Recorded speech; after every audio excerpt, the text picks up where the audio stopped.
திருச்சிற்றம்பலம். எரிபத்த நாயனார் அவர்களின் கதையை இன்று காணப்போகின்றோம். அன்பு நேயர்களே, சோழ மன்னர்களுக்குரிய தலைநகரங்கள் 5. அதில் ஒன்று கருவூர் கொங்கு நாட்டில் இருந்தது. அங்கே ஆணிலை என்னும் திருக்கோயிலில் எழுந்தருளியுள்ள சிவபெருமானை வழிபட்டு வந்தவர் எரிபத்த நாயனார். இவர் சிவனடியார்களுக்கு தீங்கிழைப்பவர்களை வெட்டி வீழ்த்த கையில் எப்பொழுதும் மழுவுடன் இருப்பார். அவர் வாழ்ந்த காலத்தில் சிவகாமி ஆண்டார் என்னும் சிவனடியார் இருந்தார். அவர் ஆணிலையில் உள்ள சிவபெருமானுக்கு பூத்தொண்டு செய்து வந்தார். ஒரு அஷ்டமி நாளில் சிவகாமி ஆண்டார் பூக்களை பறித்து ஒரு கூடையில் நிரப்பி ஒரு கழியில் தொங்கவிட்டபடி எடுத்து சென்றார். அப்பொழுது சோழ மன்னரின் பட்டத்து யானை காவிரியில் குளித்துவிட்டு பாகன்களோடு அவ்வழியே வந்தது. அது சிவகாமி ஆண்டாரின் கையில் இருந்த பூக்கூடையை கீழே தள்ளிவிட்டது. பூக்கள் எல்லாம் மண்ணில் விழுந்துவிட, ஈசனே, உன் திருமுடியில் வைக்க வேண்டிய மலர்கள் மண்ணில் விழுந்துவிட்டதே என்று வேதனையில் சிவதா சிவதா என்று ஓலமிட்டார். ஐயோ என்று சொல்லாமல் சிவதா என்றார். நாம் என்ன செய்வோம்? நமக்கு பிடிக்காதவர்கள் வெளியில் கிளம்பினால் வேண்டுமென்றே ஐயோ ஐயோ என்று சொல்வோம். இது நம் குணம். ஆனால் சிவனடியார் வாயிலிருந்து சிவதா என்ற வார்த்தையே வந்தது. அவர் ஓலமிட்டது அந்த வழியாக வந்த எரிபத்தர் காதில் விழ, சிவகாமி ஆண்டாரை வணங்கி பின் விஷயத்தை அறிந்தார். எரிபத்தர் காற்றென பறந்து சென்று யானையின் துதிக்கையை கையில் இருந்த மழுவால் வெட்டி வீழ்த்தினார்.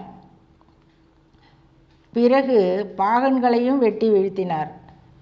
யானையின் நிலையறிந்து தனது சேனைகளுடன் தீப்போல் பாய்ந்து வந்தான் சோழ மன்னன்.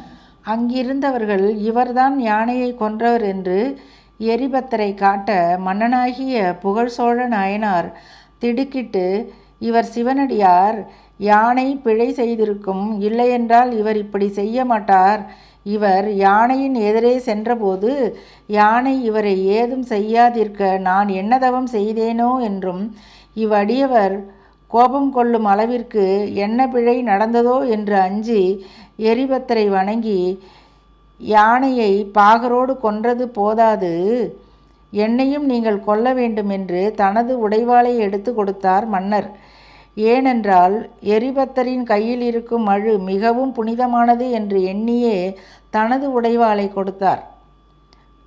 எரிபத்தரோ, மன்னர் இப்படிப்பட்ட அன்பராய் இருக்கிறாரே, வாளை வாங்காவிட்டால் மன்னர் தற்கொலை செய்து கொள்வாரே, இப்படிப்பட்ட அன்பருக்கு நான் தீங்கு நினைத்தேனே, நான் பாவி பாவி என்று தனது கழுத்தை அறிய முற்பட்டார் எரிபத்தர். அக்காட்சியினை கண்ட அரச பெருமான் கெட்டேன் கெட்டேன் என்று எரிபத்தரின் கையை பிடித்தார். இது இருவரின் அன்பின் பெருக்கால் நேர்ந்த துன்பம். அத்துன்பத்தை நீக்க உங்கள் திருத்தொண்டின் மாண்பை உலகத்தவர்க்கு காட்ட வேண்டி சிவபெருமான் திருவருளால் இவை யாவும் நிகழ்ந்தன என்ற அசரீரி வானில் எழுந்தவுடன் இறந்தவர்கள் யாவரும் உயிர் பெற்று எழுந்தனர். யானையும் உயிர் பெற்று எழுந்தது.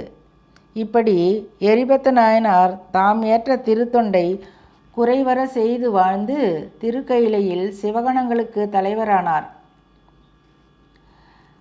ஐயனே, ஒரு வேண்டுகோள்.